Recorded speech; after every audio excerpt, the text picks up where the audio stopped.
Hey, my Legion, how y'all doing today? And John and I are here to do a review of Alfred Hitchcock movie Rope. And this is actually a movie collab with leatherandjade, my friend Stephanie. Well, her real name is Stephanie, but she's also known as Damiana Rainwater. Hi, Stephanie. And her wonderful family. She's in Las Vegas right now. And they should I should retire the PA to Vegas. But they had the TV show LA to Vegas, but I'm bored of that TV show. I'm going to change the PA to Vegas, Pennsylvania to Vegas. For this one, she lives in Vegas. Now, she used to be They Said Rock and Roll, and there are two great channels. I found out about her December 2013. She used to live in Memphis, and she did a Christmas in Graceland Like it much. video. Yeah, like a player. That's my Elvis. But she's a big Elvis fan. And this is my movie collab with her. So definitely check out her. I would definitely check out her description. Definitely check out her channel. I'll put the link in the description to that. So, and she's gonna review Rope too. But because she commented, she watched the Frenzy video, and she was saying like she wanted to do a collab. She loved Hitchcock. I said, and it was foresight that we didn't even know about because John was showing all the videos in the collection on that for the Frenzy review. And we didn't. And she posted she saw Family Plot, and she said it was so bad it's good, but in a good way. But we already reviewed Family Plot. I just haven't uploaded it yet. And then I asked what movie she wanted to see, and she said what movie she wanted to review, and she said Rope. And I said that's cool because that's the one John was talking about a lot. So that's what we just saw. And we're about ready to review after about 5 minutes of talking. No, it's really cool. I found out about this movie back in the 80s. You know, whenever Cisco and Ebert were on, they had a special edition. Because they have, sometimes they have like the regular reviews and they have a special edition.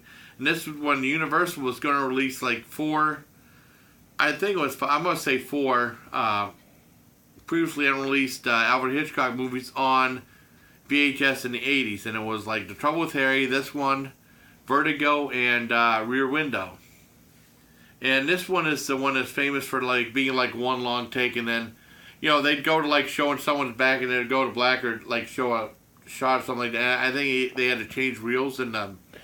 Well, yeah, it's shot in 10 minutes because that's how much one reel would be back in those days. This was done in 1948, and so you go to black, and I give time to change the reels when shooting it and also when showing it as well. And it starts out with, as Alfred Hitchcock would say, a murder. Or is that John Houseman? They make money the old-fashioned way. They earn it. Like that. Okay, I'm being silly now. Well, no, but it starts out with a murder, and this guy's like really, one guy's nervous, and the other guy's almost orgasmic about it. And he was talking about the thrill of the murder, and then he hid it in this chest, and he started putting all these like candelabras and stuff, books in there, because they were going to have a dinner party to show this one guy these first edition books.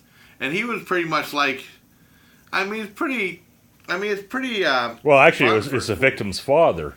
Yeah. That was part of the idea was they were inviting his parents and his girlfriend, as well as another friend of theirs and their professor to the party to see if they could fool them. Yeah, and then, like my dad said, your mouth always gets you in trouble, like where I was growing up. But they they talk it up and stuff like that. The guy thinks he's so clever, and then people start thinking, well, it's really strange. Whatever happened to David anyway? Then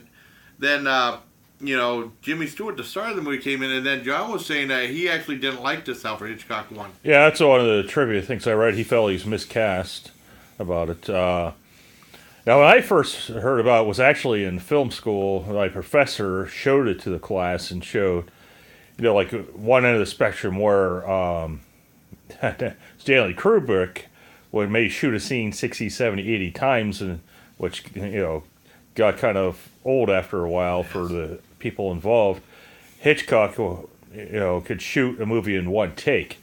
Now, of course, if they made a mistake, I'm sure they reshot, and he did say he didn't like some of the sunset or sunlight or whatever, so they had to reshoot some. But it's done one take in one camera. Now, there were some small edits in the film, too. But it's very good because, if you give the editor too much control, they could change the meaning of your movie by picking the shots. And, directors don't always have control over the editing process. But some of the other trivia I was trying to look up and remember, I thought I read somewhere that their discussion on how people that they thought were of higher intellect could be allowed to commit murder and stuff. And then they get in a discussion about how there should be a time in society where he could commit murder.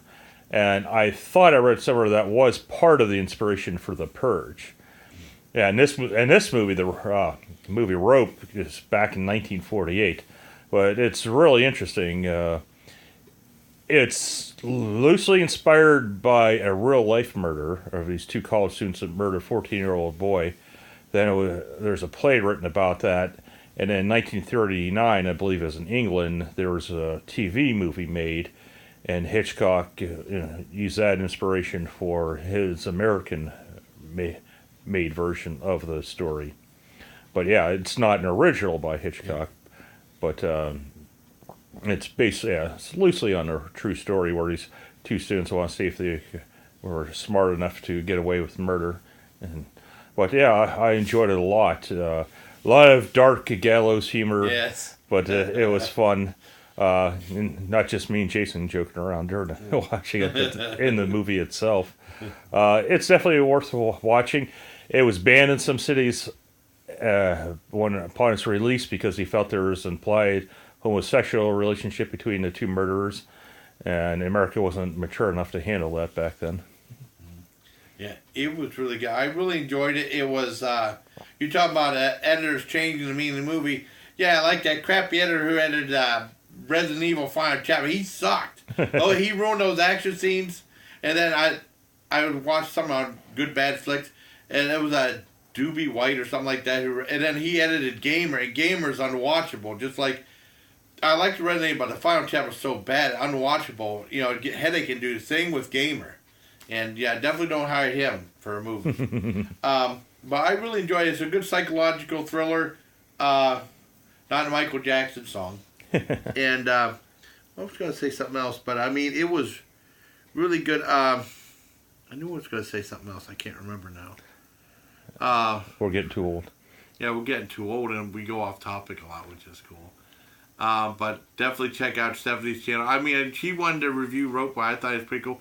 Very interesting when it gets going. It's like kind of like take on the Telltale Heart in some ways and stuff like that. Like with the one guy, but it's really good. I enjoyed it a lot. I give it a full on 10 out of 10. Yep. And it was cool that Morbid Human. I don't know, and that during that dinner, that chicken was awfully small, and they have people like little itty bitty miniature plates of food and stuff like that, and then no one ate anything. I was surprised. At least it wasn't those quails from Frenzy. So I guess that's it. Check out Stephanie's channel in description. And until next time, everybody, please take care of my leads.